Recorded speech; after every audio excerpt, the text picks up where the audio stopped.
The miraculous grape, the fruit of the gods. The only fruit in the world that's so perfect for creating an alcoholic beverage. It is perfect because each special little berry contains everything you need to make wine. It's nature's own DIY wine kit. But surely nature didn't make them just for us. Why are there grapes at all? Simply put, grapes exist to protect a vine's seeds. Vines, like all living things, have to keep on reproducing, otherwise they will die out. One of the ways plants reproduce is by producing seeds. If these seeds are planted, new plants will grow from them. The vine needed a way to make sure their seeds were safe, and at the same time find a way for these seeds to get to new areas. So it grew soft, juicy, protective flesh around the seeds.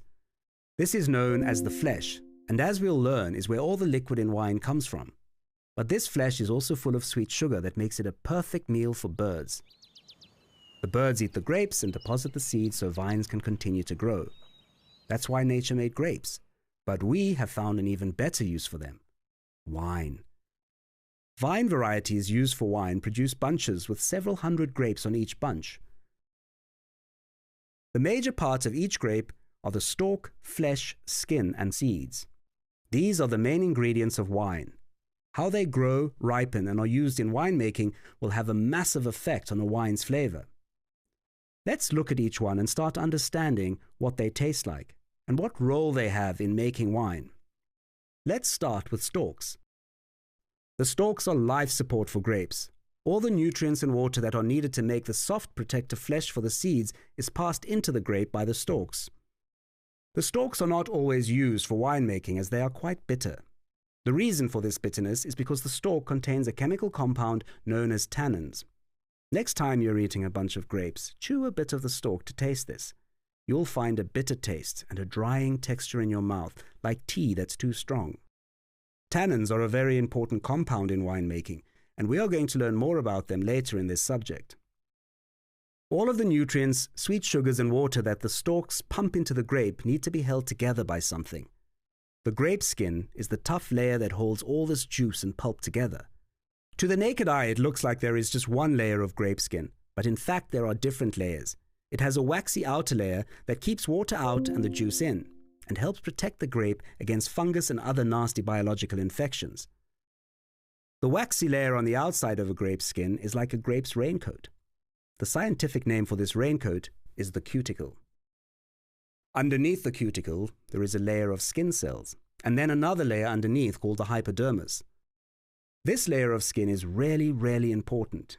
It is here that as the grape ripens on the vine, all sorts of chemical compounds accumulate and develop. These compounds are the main source of flavor, texture, and aroma in wine. They only make up a tiny part of a finished bottle of wine, but contribute nearly all of the flavor. In red grapes, all of the color pigments come from this layer, which, as we will learn, is why when making red wines, you need to leave the skins in contact with the juice. The flavor compounds are known as phenolic compounds.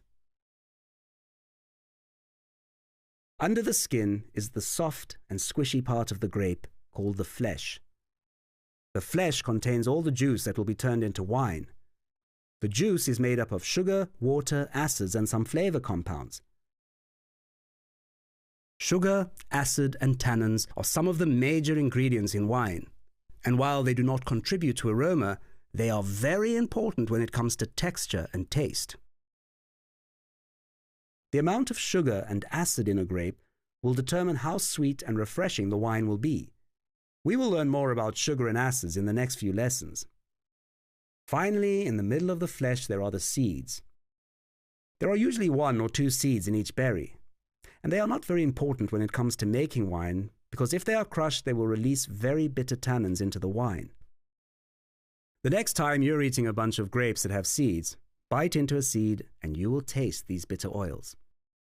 These 4 elements, namely the stalks, flesh, skin, and seeds, make up every single grape that is used to make wine.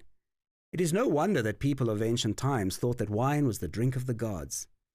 Each grape contains the right amount of sugar, acid, tannins, and flavor compounds needed to make a complex, delicious, and safe drink. In the next few lessons, we are going to learn about these ingredients in more detail, starting with what makes grapes so delicious to birds and men: sugar.